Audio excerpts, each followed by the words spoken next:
చాలా రెట్టింపు ధనం ద్రవ్యం లభించింది. అది చూసి బ్రాహ్మణుడు సంతోషపడ్డాడు. ఇదంతా నాకు ఆ స్వామివారి దయవలనే కలిగింది అని చెప్పి ఆయన అనుకున్నట్టుగానే మొక్కు పెట్టుకున్నట్టుగానే ఆ రోజు ఎంతైతే ధనం వచ్చిందో ఆ ధనం చేత మార్గోద్యంలోనే ఆ దారిలోనే వ్రతానికి కావాల్సినటువంటి సామాగ్రిని అంతా కొనుక్కొని ఇంటికి వెళ్ళి ఇంటికి సున్నం గాజులు వేయించుకొని బంధువులను బ్రాహ్మణుని పిలిపించుకొని అంగరంగ వైభవంగా భక్తి శ్రద్ధలతో మొట్టమొదటి భూలోకంలో బ్రాహ్మణుడు తన ఇంట్లో ఈ యొక్క సత్యనారాయణ స్వామి యొక్క వ్రతం చేసుకున్నాడు. ఎప్పుడైతే బ్రాహ్మణుడు వ్రతం చేసుకున్నాడో అతి కొద్ది కాలాల్లోనే అష్టైశ్వర్యవంతుడై తులతూగినాడు అని చెప్పి శౌనకాది మహాములకు సూత్రవారు చెప్తున్నారు. మళ్ళీ శిష్యులు అడుగుతున్నారు, మరి భూలోకంలో మొట్టమొదటిగా బ్రాహ్మణుడు వ్రతం చేసిందని చెప్తున్నారు కదా, తను చేయంగా ఆ బ్రాహ్మణుడి ద్వారా విని గాని చూసి గాని ఇంకా ఎవరైనా ఈ వ్రతం చేసుకున్నారా, చేస్తే వాళ్ళు ఎటువంటి ఫలితాలను పొందిరు, అదంతా మాకు వివరించండి అని చెప్పి మళ్ళీ శిష్యులు అడుగుతూ ఉన్నారు. అప్పుడు సూత్రుడు అంటున్నాడు, ఓ శిష్యులారా, భూలోకంలో మొట్టమొదటిగా చేసుకున్నటువంటి బ్రాహ్మణుడే మళ్ళీ కొన్ని నెలల తర్వాత తమ ఇంట్లో ఏకాదశి పర్వదినాన ఏకాదశి తిథి రోజు మళ్ళీ ఈ వ్రతం చేసుకుంటూ ఉన్నాడు. అదే సమయం అప్పుడు ఒకనొక తెలుగువాడు కట్టెలమ్ముకొని జీవనం సాగించేవాడు. కట్టెలమ్మ నెత్తి మీద పెట్టుకొని ఆ దారి గుండా కట్టెలమ్ముకుంటూ పోతూ ఉన్నాడు. కట్టెలు అంటూ అయితే ఈ కట్టెలమ్మవాడికి ఏంటిదట, ఈ బ్రాహ్మణోత్తముని ఇంటి ముందుకు వచ్చేసరికి తప్పిక వేసింది. దాహం వేసి కట్టెలమ్మకు దించి గుమ్మం లోపలికి వచ్చాడు. లోపలికి వచ్చేసరికి ఇక్కడ ఏంటి వ్రతం జరుగుతూ ఉండడంతో ఓపికతో వ్రతం పూర్తయిన వరకు అక్కడే ఉండి వ్రతం పూర్తి కాగానే ఈ కట్టెలమ్మవాడు తీర్థప్రసాదాలు తీసుకుంటూ ఉండగా ఈ బ్రాహ్మణుని అడుగుతున్నాడు, అయ్యా బ్రాహ్మణోత్తమ, నేను ఎప్పుడు చూడలేదు, కొత్తగా కనిపిస్తుంది పూజ, ఈ పూజ ఏంది, ఈ పూజ చేస్తే ఏం ఫలితం వస్తుంది, ఎందుకు చేస్తున్నారు అని చెప్పి అడుగుతున్నాడు.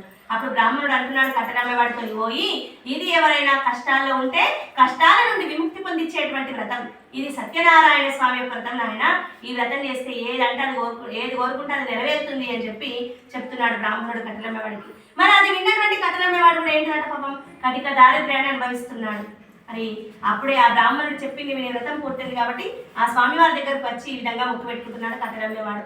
అయ్యా జగద్రక్షక శ్రీవల్లభ సర్వాంతర్యామి సత్యదేవా, నాకు తినడానికి తిండికి లేదు, నేను ఈ వెంట తెచ్చినటువంటి కట్టెలే రోజుల తరబడి తిరుగుతాయి కానీ ఒకటి రెండు అమ్ముడుపోతున్నాయి. ఆ కొద్దిపాటి ధనంతో నా యొక్క కుటుంబాన్ని పోషించుకోలేక కటిక దారిద్ర్యాన్ని అనుభవిస్తున్నానయ్యా, మరి నేను ఇవాళ నీకు దండం పెట్టుకుంటున్నాను, నీ పైననే భారం వేస్తున్నాను, నీ యొక్క తీర్థప్రసాదాలు తీసుకుంటాను, నీ యొక్క అనుగ్రహం వలన నేను ఈ రోజు వెంట తెచ్చినటువంటి కట్టలన్నీ కూడా అమ్ముడుపోయి నాకు ఎంతైతే ధనం లభిస్తుందో ఆ ధనం చేత నేను కూడా నీ యొక్క వ్రత సామాగ్రిని కొనుక్కొని రేపే 90 నీ యొక్క వ్రతం చేసుకుంటాను, నేను బ్రతికి ఉన్న నాళ్ళు నేను కొలుస్తాను అని చెప్పి కట్టెలమ్మవాడు స్వామికి మొక్కు పెట్టుకొని ఆ స్వామివారి పైన భారం వేసి తీర్థప్రసాదాలు తీసుకొని ఎప్పటిలాగే కాశీపట్నంలో కట్టెలమ్మకు నెత్తి మీద పెట్టుకొని కాశీపట్నంలో ధనవంతులు ఏ వీధుల్లో అయితే నివసిస్తూ ఉంటారో ఆ వీధుల్లోకి వెళ్ళి కట్టెలు అంటూ అమ్ముతూ ఉన్నాడు. మరి స్వామివారి దయ వల్ల ఏంటంటే ఆ కట్టెలమ్మేవాడి కట్టెలన్నీ కూడా పొయ్యిలో పెట్టుకునే ఉట్టి కట్టెలు కాస్త శ్రీగంధపు చెక్కలుగా మారిపోయినాయి. ధనవంతులందరూ కూడా ఏం చేశారు, మరి గంధపు చెక్కలకు ఉట్టి కట్టెలకు తేడా ఉంటుంది కదా, మాకు కావాలని పోటీ పడుతూ వాడు అడిగిన ధనం కంటే కూడా చాలా రెట్టింపు ధనాన్ని ఇచ్చి ఆ కట్టెలన్నీ కూడా కొనుక్కున్నారు. ఈ స్వామివారి దయ వల్ల ఏంటట 10-15 రోజులు కష్టపడి తిరుగుతాయి అమ్ముడు పోయి కట్టెలన్నీ కూడా ఒకే పూటలో అమ్ముడు పోయి అనేక ధనం ద్రవ్యం లభించింది. అది చూసి ఈ కట్టెలమ్మేవాడు సంతోషపడ్డాడు, ఇదంతా నాకు ఆ స్వామి దయ వల్లనే కలిగింది అని చెప్పి ఆయన అనుకున్నట్టుగానే ఆ వచ్చినటువంటి ధనం చేత దారిలోనే వ్రత సామాగ్రిని అంతా కొనుక్కొని ఇంటికి వెళ్ళి ఇంటికి సున్నం జాజులు వేయించుకొని బంధువులను బ్రాహ్మణుని పిలిపించుకొని అంగరంగ వైభవంగా భక్తి శ్రద్ధలతో కట్టెలమ్మేవాడు కూడా తన ఇంట్లో ఈ యొక్క సత్యనారాయణ స్వామి యొక్క వ్రతం చేసుకున్నాడు. కట్టెలమ్మేవాడు ఎప్పుడైతే వ్రతం చేసుకున్నాడో అతి కొద్ది కాలాల్లోనే అష్టైశ్వర్యవంతై దురతొగినాడు అని చెప్పి శౌనకాది మహాములకు సూత మహర్షి చెప్తూ ఉన్నాడు. ఇంకేమంటున్నాడు సూతుడు, ఓ శిష్యులారా, ఇంతటి ఉత్తమమైనటువంటి వ్రతం ఆచరించడం వలన ఈ యొక్క సత్యనారాయణ స్వామి యొక్క వ్రత మహత్యం వలన అటు భిక్షమెత్తుకుని జీవించే బ్రాహ్మణుడు గాని ఇటు కట్టెలమ్మేవాడు ఇద్దరు కూడా తమ యొక్క కష్టాలన్నీ పోగొట్టుకొని బ్రతికి ఉన్నన్నాళ్ళు సుఖ సౌభాగ్యాలను అనుభవించి అంత్యకాలాల మోక్షాన్ని పొంది ఆ శ్రీ మహావిష్ణు యొక్క సన్నిధిని చేరిదని చెప్తున్నాడు. ఇతరేవాకండ సత్యనారాయణ స్వామి కదా ద్వితీయోధ్యాయ సమాప్త. బలో శ్రీ రమాసహిత సత్యనారాయణ స్వామి భగవానికి జై. అక్షింతల పూలు వేయండి స్వామి, కొబ్బరికాయ కొట్టండి. కొట్టాలి తీసుకురావాలి ఇప్పుడే కావాలి లేట్ అయినా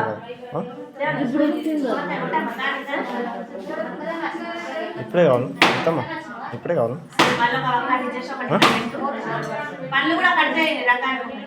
ఉందా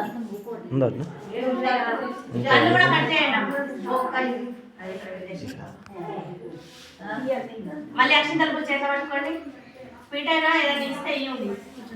వ్యాపారం చేసుకుందామని చెప్పి ఆ దారి గుండా వెళ్తూ ఉన్నాడు. అయితే ఈ రాజుగారు చేసినటువంటి వ్రతం చూసిండు వైశ్యుడు. అక్కడే ఆగిపోయి వ్రతం పూర్తయిన వరకు అక్కడే ఉండి వ్రతం పూర్తి కాగానే తీర్థ ప్రసాదాలు తీసుకుంటూ ఉండగా ఈ కోమటైన వైశ్యుడు రాజును అడుగుతూ ఉన్నాడు, అయ్యా మహారాజా, మీరేదో వ్రతం చేసుకుంటున్నారు, ఇది ఏం వ్రతం? ఈ వ్రతం చేస్తే ఏం ఫలితం వస్తుంది, ఎందుకు చేస్తున్నారు అని చెప్పి అడుగుతున్నాడు. అప్పుడు రాజు అంటున్నాడు, అయ్యా ఇది సత్యనారాయణ స్వామి వ్రతం. ఈ వ్రతం చేసినట్లయితే ధాన్యం, ధనం, సంతానం ఏది కావాలంటే అది నెరవేరుతుంది. ఆయన నాకు పుత్ర సంతానం లేదు, నాకు కొడుకులు లేరు, కొడుకుల కొరకై నేను ఈ యొక్క వ్రతం చేసుకుంటున్నాను అని చెప్పి చెప్తున్నాడు. అది విన్నటువంటి వైశ్యుడు కూడా ఏంటిదట, పాపం పెళ్ళై చాలా సంవత్సరాలు అవుతుంది. ఈ ప్రపంచంలో ఉన్నటువంటి ఎన్ని పుణ్యక్షేత్రాలు తిరిగినా, ఎన్ని పూజలు చేసినా, ఎన్ని దాన ధర్మాలు చేసినా కూడా సంతానమే కలగలేదు. మరి రాజుగారు చెప్పింది విని ఈ వైశ్యుడు ఏం చేసిండు, ఆ స్వామి వారి దగ్గరికి వచ్చి మొక్కు పెట్టుకుంటున్నాడు. అయ్యా జగద్రక్షక శ్రీవల్లభ సర్వాంతర్యామి సత్యదేవ, నాకు పెళ్ళై చాలా సంవత్సరాలు అవుతుంది, నాకు ఇంతవరకు సంతానమే కలగలేదు. మరి నేను ఇవాళ నీకు దండం పెట్టుకుంటున్నాను, నీ యొక్క తీర్థసాలు తీసుకుంటాను, నీ యొక్క కృప వలన నా కనుక సంతానం అయితే సంతానమైన వెంటనే బారసాల అంటే 21 దినం రోజు నీ యొక్క వ్రతం చేసుకుంటాను అని చెప్పి స్వామివారికి మొక్కు పెట్టుకొని రాజుగారు ఇచ్చినటువంటి తీర్థప్రసాదం తీసుకొని వైశ్యుడు ఇంటికి వెళ్ళి తన భార్యను పిలిచి ఈ విధంగా అంటున్నాడు. ఈ వైశ్యుని భార్య పేరు లీలావతి. అమ్మ లీలావతి, ఇది సత్యనారాయణ స్వామి యొక్క తీర్థప్రసాదం అమ్మ, ఇది తీసుకుంటే మనకు తప్పకుండా సంతానం కలుగుతుందట. మరి సంతానమైన బిడ్డను కొడుకున్నాక తొట్ల రోజు మనం వ్రతం చేసుకుందాము అని చెప్పి భార్యతో చెప్పి ఇద్దరు కూడా నమస్కారం చేసుకొని ఆ తీర్థప్రసాదం తీసుకున్నారు. తీర్థప్రసాదం తీసుకున్నాక కొన్ని నెలలు గడిచాయి. కొన్ని రోజుల్లోనే ఈ వైశ్యుని భార్య లీలావతి గర్భం దాల్చింది, గర్భవతి అయింది.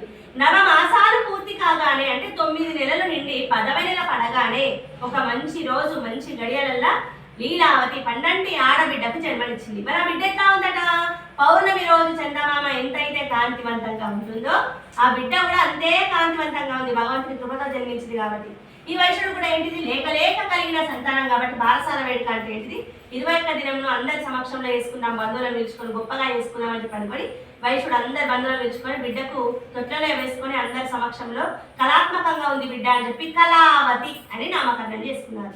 మరి లేక కలిగిన సంతానం కళాత్మకంగా ఉంది, కళావతి అని నామకరణం చేసుకున్నాము, వ్రతం చేసుకున్నామని అనుకున్నాం కదా అని చెప్పి లీలావతి గుర్తుకు వచ్చి వైశ్యుడితో అంటుంది, మరి మనకి ఇన్నేళ్ళు ఎన్ని పూజలు చేసినా కానీ సంతానం, సత్యదేవుడు దయతో పుట్టింది మన బిడ్డ, ఈ రోజు ఇంటి నిండా బంధువులు ఉన్నారు, బిడ్డకు నామకరణం చేసుకున్నాం కళావతి అని చెప్పి అట్లా ఒక బ్రాహ్మణుడిని పిలిపించుకుందాం, వ్రతం చేసుకుందాము అని చెప్పి అడుగుతుంది. కానీ వైశ్యుడు ఏమంటున్నాడు, ఇప్పుడు తీరికలేదమ్మా, కేశఖండన మహోత్సవం, బిడ్డ కేశఖండన మహోత్సవం అంటే పుట్టివెంటికల కార్యక్రమంలో చేసుకుందాము అని చెప్పి దానిని వాయిదా వేసిండు. మళ్ళీ 3 ఏళ్లకు బిడ్డకు పుట్టివెంటికలు తీసిండు.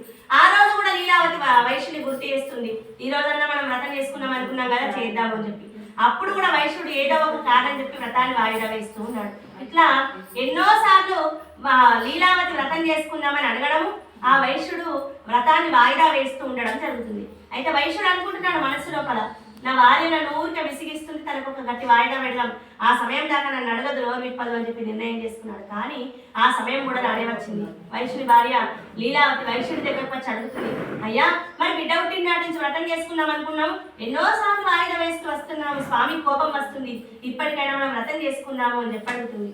కానీ వైశ్యుడు ఏమంటున్నాడు, అమ్మా మనకు అసలే ఆడపిల్ల జన్మించింది, ఆమె కొరకు అనేక ధనం సంపాదించి పెట్టాలి, నాకు ఇప్పుడప్పుడే తీరిక దొరికేటట్లు లేదు, మన యొక్క బిడ్డ యొక్క వివాహ సమయంలో అమ్మ మాట్లాడద్దు, మన యొక్క బిడ్డ యొక్క వివాహ సమయంలో అంటే పెళ్లి వేడుకల్లో భాగంగానే బిడ్డను అల్లుని కూర్చోబెట్టుకొని మనం కూడా కూర్చొని వ్రతం చేద్దామని చెప్పి గట్టి వాయిదా పెట్టి మరి వేరే రాజ్యానికి ధనం సంపాదించుకొద్దామని చెప్పి వేరే రాజ్యానికి కొన్ని ఏళ్ళు వెళ్ళి వ్యాపారం చేసుకొని బాగా ధనం సంపాదించుకొని వచ్చి ఈ వైశ్యుడు ఏం చేశాడు, తన బిడ్డ కళావతిని చూసుకున్నాడు.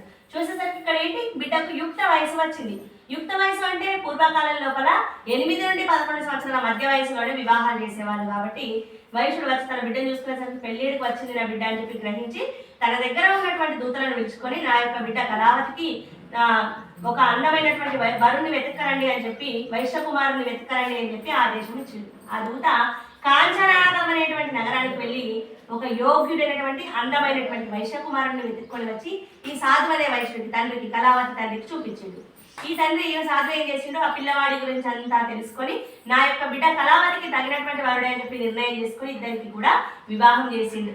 వివాహం అయింది, తిరువేళ్ళైంది, మరువేళ్ళైంది, 16 పండుగ కూడా అయిపోయింది. కానీ ఇక్కడ ఏంటి, బాగా రోజులైసరికి పాపం లీలావతికి ఆ వైష్ణునికి ఇద్దరికి కూడా ఈ వ్రతం మొక్కు గుర్తులేదు, వ్రతాన్ని చేసుకోలేదు, సత్యదేవుని మర్చిపోయినారు. కొన్ని రోజులు గడిచాయి, కొన్ని నెలలు గడిచాక మామాలు ఇద్దరు కూడా ఇక్కడ వ్యాపారం సరిగా సాగదని చెప్పి అనుకొని రత్నసాధుపురం అనే రాజ్యానికి వెళ్ళి అక్కడ వ్యాపారం మొదలుపెట్టి వ్యాపారం చేసుకుంటూ ఉన్నారు. మరి ఇక్కడ భగవంతుడు ఏమనుకుంటున్నాడు, ఈ యొక్క వైశ్యుడికి ఇంత అహంకారమా? సంతానమే లేదు, సంతానమైతే వ్రతం చేసుకుంటాను మొక్కు పెట్టినాడు, సంతానమైంది, ఎన్నోసార్లు వాయిదా వేసిండు, కొన్ని బిడ్డ పిల్లప్పుడు చేస్తానన్నాడు, అప్పుడు చేయలేదు, ఇప్పటికీ నన్ను కొలుస్తలేడు కలుస్తలేడు అని చెప్పి ఆ స్వామి కోపం వచ్చి శాపం పెడుతున్నాడు. ఎట్లా అంటే ఈ మామాళ్ళు ఇద్దరు కూడా వెళ్ళినటువంటి రాజ్యం ఏంటిది? రక్కసానుపురమైన రాజ్యం. ఈ రాజ్యాన్ని పరిపాలిస్తున్నటువంటి రాజు చంద్రకేత మహారాజు. ఆ రాజుగారింటి లోపల దొంగలను పడేటట్టు చేసి అక్కడ ఉన్నటువంటి ధనమంతా ఎత్తుకొని వచ్చి దొంగలు ఎక్కడైతే మామ అల్లుళ్ళు వ్యాపారం చేసుకుంటున్నారో ఆ స్థలంలో పడవేసి మాయమైపోయారు. ఈ దొంగలను తమ్ముకుంటూ వచ్చినటువంటి భటులకు రాజుగారింటిలో ధనమంతా కూడా ఈ మామాల దగ్గర కనిపించేసరికి వీళ్ళే దొంగలేమో అని చెప్పి నిర్ణయం చేసుకొని సంఖ్యలు వేసి రాజుగారి దగ్గరికి ప్రవేశపెట్టాడు. రాజుగారు కూడా ఒక నేరం జరిగిందంటే ఎంతో విచారణ చేయాలి, కానీ ఇక్కడ ఏంటిది? ఇదంతా భగవంతుడు చేపిస్తుండు కాబట్టి ఆయన ఏం విచారణ చేయకుండా ఏమంటున్నాడు? మీకు ఇంత ధైర్యం నా ఇంటి లోపలనే దొంగతనం చేస్తారని చెప్పి వీళ్ళని జైలులో బంధించి కఠినమైన శిక్షలు విధించండి అని చెప్పి భట్లకు చెప్పి ఆదేశం ఇచ్చిండు, ఆజ్ఞాపించింది. మరి భగవంతుని కోపానికి గురైనటువంటి వైశ్యమామాలు ఇద్దరు జైలు పాలే శిక్షను అనుభవిస్తూ ఉంటే ఇంటి వద్ద ఉన్నటువంటి తల్లి బిడ్డలు కూడా లీలావతి కళావతులు కూడా భగవంతుని కోపానికి గురైంది. ఇంటి లోపల చోరులు అంటే దొంగలు పడి ఉన్న ద్రవ్యమంతా కూడా అపహరించుకుపోయారు. తిందామంటే తిండికి లేదు, కట్టుకుందామంటే బట్టకు లేదు, అటువంటి దీన స్థితికి వచ్చేసారు. ఒకనొక రోజు బిడ్డ కళావతి తల్లితో అంటుంది, అమ్మా తిందామంటే తిండికి లేదు, మరి నేను కాశీపట్నానికి భిక్ష వేసుకొని వస్తాను, ఏమైనా బియ్యం బిడ్డ దొరుకుతుంది తిందామమ్మా అని చెప్పి తల్లి దగ్గర ఆట తీసుకొని కళావతి కాశీపట్నానికి బ్రాహ్మణ వాటికి భిక్షాటం వెళ్ళి భిక్షం ఎత్తుకుంటూ ఉంది. అయితే ఇక్కడ కళావతి భిక్షం ఎత్తుకుంటున్న సమయంలో ఒకనొక బ్రాహ్మణోత్తముడి ఇంటి లోపల సత్యనారాయణ స్వామి యొక్క వ్రతం జరుగుతూ ఉంది. ఆ వ్రతం పూర్తయిన వరకు బిడ్డ కళావతి అక్కడే ఉంది. వ్రతం పూర్తి కాగానే తీర్థసాలు అన్నపానాలు కూడా పెట్టి వాళ్ళ అన్నం కూడా పెట్టింది. అవన్నీ తీసుకొని తన తల్లికి కూడా తీసుకొని వచ్చేసరికి అర్ధరాత్రి దాటింది.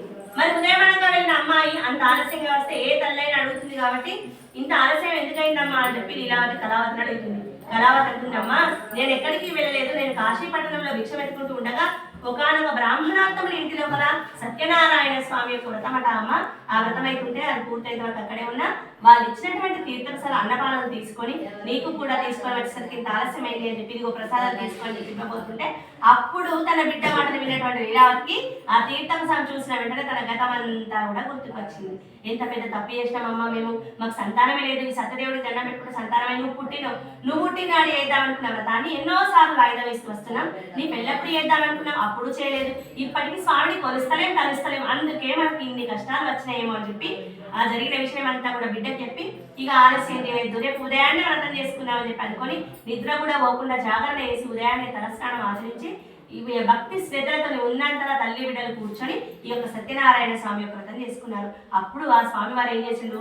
వాళ్ళ భక్తిని మెచ్చి అదే రాత్రి ఆ చంద్రకేత మహారాజు గారి స్వప్నంలో అంటే కలలో కనిపించి సాక్షాత్ భగవంతుడే చెప్తున్నాడు, అయ్యా చంద్రకేత మహారాజా, నువ్వు జైలులో బంధించినటువంటి మామాలు ఇద్దరు అమాయకులు, వాళ్ళకి ఏ పాపం తెలియదు, రేపు ఉదయాన్నే వాళ్ళని విడిచిపెట్టి లేకపోతే నిన్ను నీ యొక్క రాజ్యాన్ని అంతమందిస్తానని చెప్పి స్వామివారి కలలో వచ్చి చెప్పగానే భయపడిపోయి ఉదయాన్నే మహాసభను ఏర్పాటు చేసి రాజు ఆ ఇద్దరు వయసులకు ఆ జరిగిన విషయం అంతా వివరించి మీ పైన స్వామివారి దయ ఉంది కాబట్టి మీరు ఎంత కోరితే అంత ద్రవ్యాన్ని ఇస్తానని చెప్పి వాళ్ళు ఎంత కోరితే అంత ధనాన్ని ద్రవ్యాన్ని ఇచ్చి మళ్ళీ వాళ్ళ సొంత ఊరికి చేరేసరికి ఆకలిగా ఉంటుందని చెప్పి రకరకాల తినుబండారాలను తయారు చేయించి వాటన్నిటిని ముళ్ళేలు ముట్టలుగా కట్టించి రాజు స్వాగత సత్కారంతో ఇద్దరు మామాలను సాగనంపుతూ ఉంటాడు.